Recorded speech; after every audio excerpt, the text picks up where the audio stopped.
Thank you very much, please. Those are friendly truckers. They're on our side.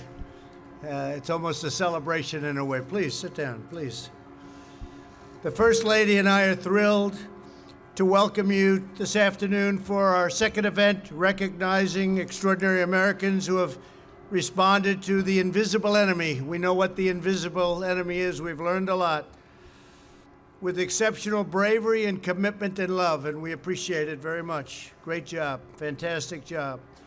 In the midst of this pandemic, our nation has been united in grief and in prayer for the precious lives that have been lost. We've also come together in awe and admiration for the heroism and patriotism that we're witnessing all across our country. Here with us today is Amy Ford, a nurse of 17 years, from Williamson, West Virginia, great state. Where is Amy? Hi, Amy. Weeks ago, after telling her children she loved them, Amy got on a plane for the first time in her life and traveled to New York to help. For the past 42 days, she's been working 12-hour shifts in the intensive care units of Kings County Hospital Center in Brooklyn. I know it well. I know that building well. I've passed it many, many times. And Amy has been serving the coronavirus patients around the clock. She once held the hand of an elderly patient all night long, just so the woman would not feel alone. Boy, that's something. Thank you, Amy. That's incredible. I want to thank you for what you've done. What a great story. I've heard about this story. Please come up and say a few words. Please, Amy. That's great.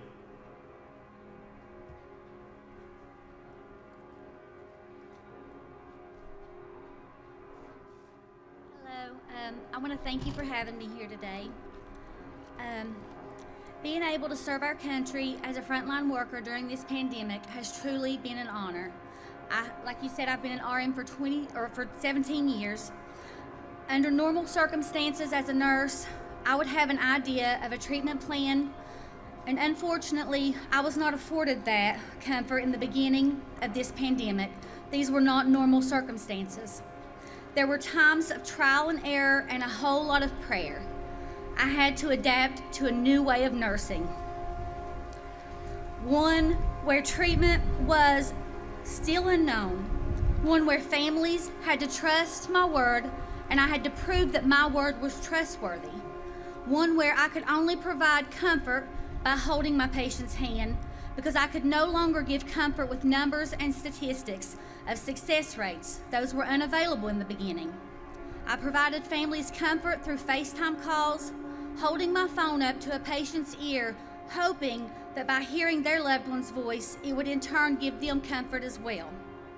This experience has been one of the most emotionally challenging things that I've ever been through, but it has made me a better person in the end.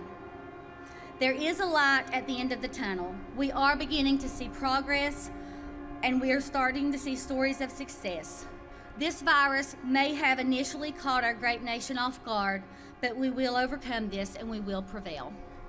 Thank you. Amy, did you ever catch the virus? Did you ever? No.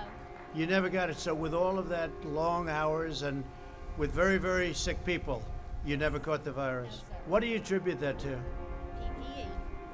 Oh, really? Good. Good protection. We have had protection. So you feel, so you've had great protection. I have. So you feel that if you have the protection, you won't catch it. You feel that?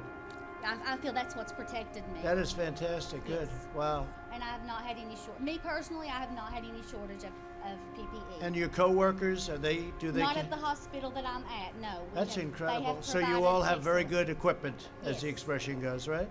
The Yes. gowns and the masks, everything. Thank you very much, Amy. Thank you. That's great. Amazing.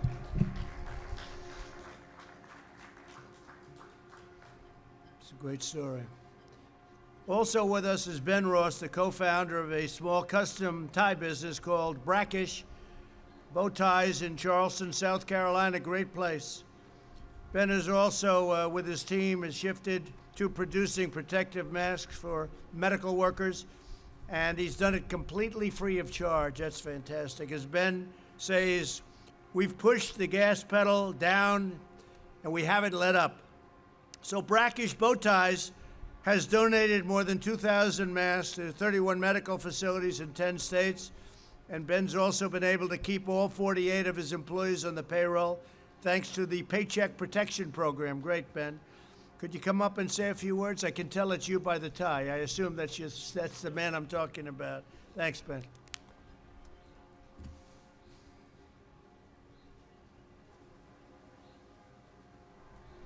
Thank you so much, Mr. President. Thank It is you. truly an honor to be here. Thank you, Ben. It is because of Jeff Plotner's guiding hand, the passion of the entire brackish team, and the leadership of this country that we are being recognized here today. I am humbled to be in this garden today with such an amazing group of individuals making such a difference during these unprecedented times. Congratulations to you all, and thanks so much for all y'all are doing. I have no doubt that the United States of America will soar above this and come out stronger and more grateful for family, friends, community, and this nation, because we all know we're all in this together, and only together will we be able to curb coronavirus. Thank you. Thank you. Great job. Thank you very much. Thank you, sir. Fantastic. And I like that tie very much, by the way. Today we also honor Sergeant Spencer Garrett, an officer with the New York PD, that's New York's finest, that's for sure, right? Who contracted the coronavirus. After 4 weeks of fighting a painful battle against the virus, Spencer recovered and immediately returned to the front lines. Grateful for all of the support of his family, friends, colleagues, and time, all of the people and the work he's done, Sergeant Garrett wanted to provide that same kindness to others. And I know so many of the people members of New York's finest, that we love them and say hello to them, okay? With the aid of his union, Spencer's made it his mission to support these fellow New Yorkers. So if you would, I'd love to have you come on up and say a few words. Thank you.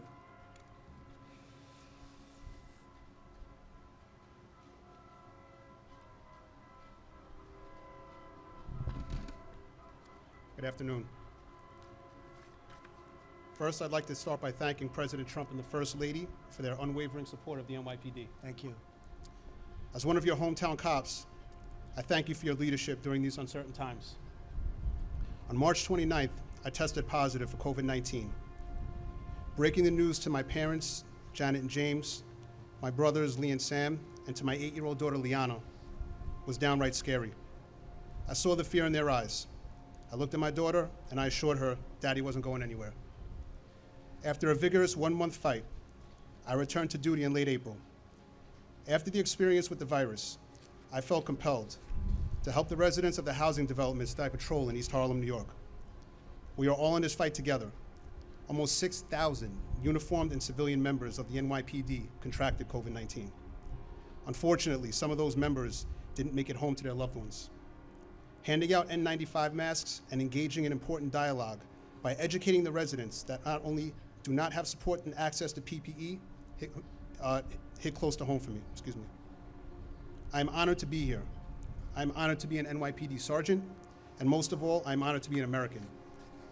God bless police officers, first responders, and all of the frontline workers around the country. Thank you. So how was that? You went through that process, and it took quite a while? It took longer than you would have thought? It took almost 4 weeks, sir. And what was it, just complications? or- Complications, I'm an asthmatic, so it was a little more difficult Oh, for me. I see, I see. And took a Okay. little extra care, but my daughter was there for me. She helped me out a lot, and she's my hero. That's fantastic. Thank Well, you. You're my hero. Thank you, okay? sir. Thank you. Say hello to everybody. I will. Thank you. Great. We're also joined by 3 terrific Girl Scouts, Lauren, Sareva, and Layla of the Girl Scout Troop 744 from Elk Ridge, Maryland, along with their troop leader, Megan Langley. Thank you very much. That's great. That's really great. These amazing 10-year-olds have donated 100 boxes of Girl Scout cookies to local firefighters, doctors, and nurses, and have spent approximately 200 personalized cards to healthcare workers all over. And they're going to do a lot more. Their ambition is to do a lot more. And I think, Layla, you're going to come up and you're going to speak. Why don't you all go up and stand, and maybe, Layla, you say a few words. That'd be great. Thank you very much. Please. That's great. Thank you.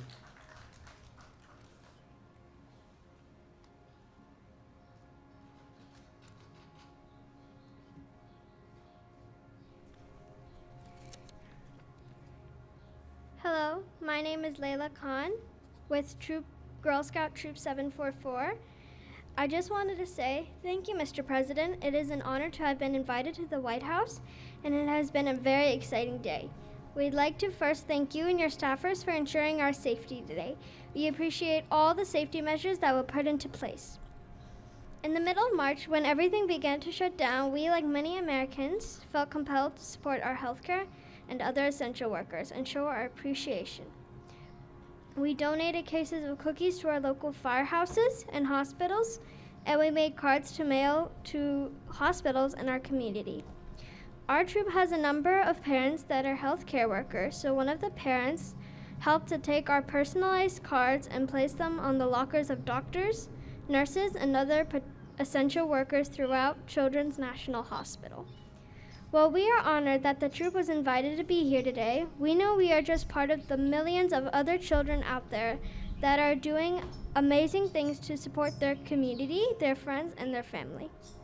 It is a privilege to be here representing all of them. They've made cards, painted pictures, held virtual parties, and have demonstrated how we are all in this together.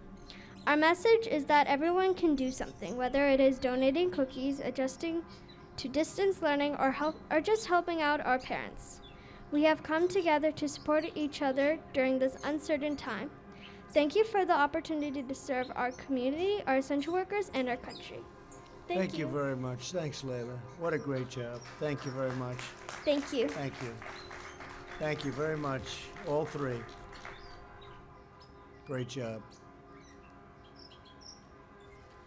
Also with us today is Clay Young, a real estate developer and landlord from Jonesboro, Arkansas. That's a fantastic place. In March, one of Clay's small business tenants informed him that they were concerned that they would be unable to afford the rent. He immediately took the tenant's rent check, ripped it up, and then waived April's rent as well. Clay had only one condition. He said to his tenant, "Take care of your family and pay your employees. Just take care of those employees, please. We'll get through this together." And that's what's happening. Clay then told 11 more small business tenants that he'd waive their rent payments as well. With the help of PPP loans, many reopened the doors this week. They just reopened. So, Clay, I want to thank you very much on behalf of all of us in this country. And if you'd come up and say a few words, that's a great thing. Thank you, Clay.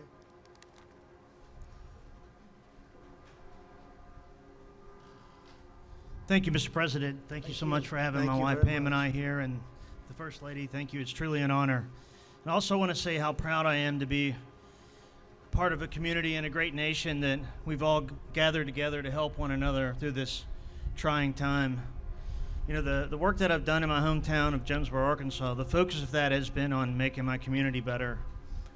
As I saw what the virus was doing, and I saw what the virus would be doing to the small business and to the employees of the small business, I realized that I needed to work with my tenants, and forgiving the rent was the only option.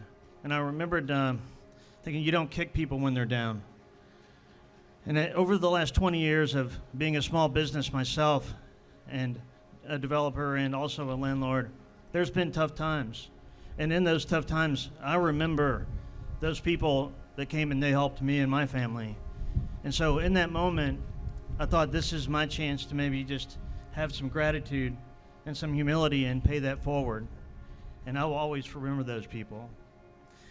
So then after that, I helped my tenants with the PPP loans, and I helped them help to participate in this amazing program that what has really served as an invaluable bridge for us all, which brings us to where we are this week. So as we work towards reopening the economy and maybe returning our lives to some sense of normalcy, I just want to say thank you so much again for having me here today. Well, I want to say to you also, and being a landlord is a pretty good business, and I heard you've done really well, and it's nice what you've done, Clay. We appreciate it very much. Thank you, sir. Thank you. Say hello to the people of your state. Your state is wonderful. Yes, sir. Thank you. I like it. You know that. Thank you, Clay. So during this difficult time, our citizens are rising to the challenge, just as generations of Americans have done before us. America has never faced a trial like this. We've never had anything like this happen.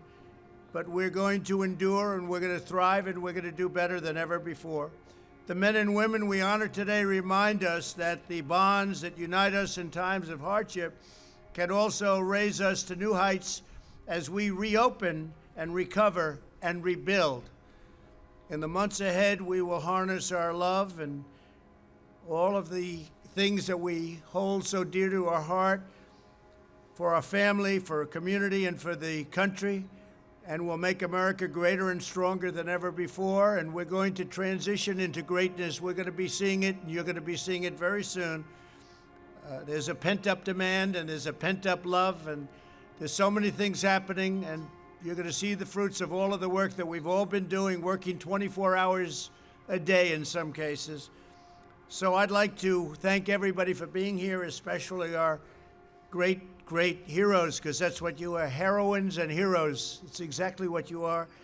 And I'd now like to ask these wonderful and courageous Americans to come forward as I present them with a letter of recognition. And I want to thank our First Lady. This was a very important event for First Lady Melania. Thank you very much. Great job you're doing. Thank you. Thank you, honey. Okay, please.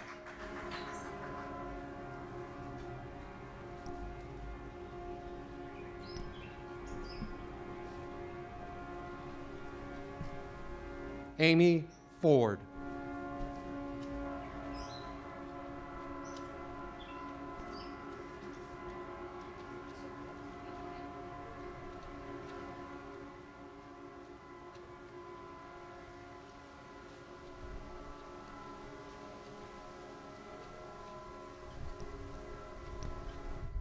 Ben Ross.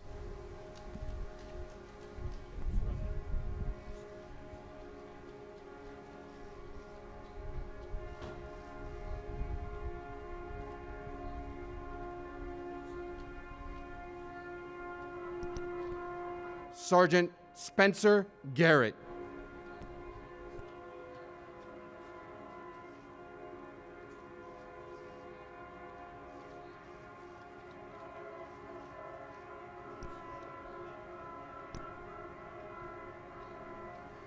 Lauren Matney.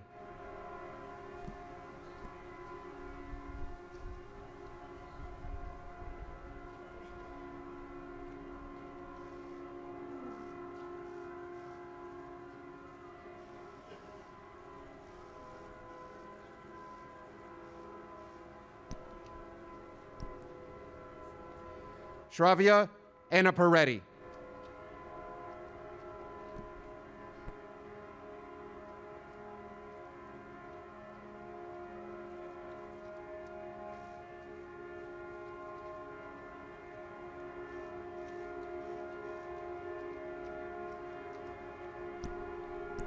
Layla Khan.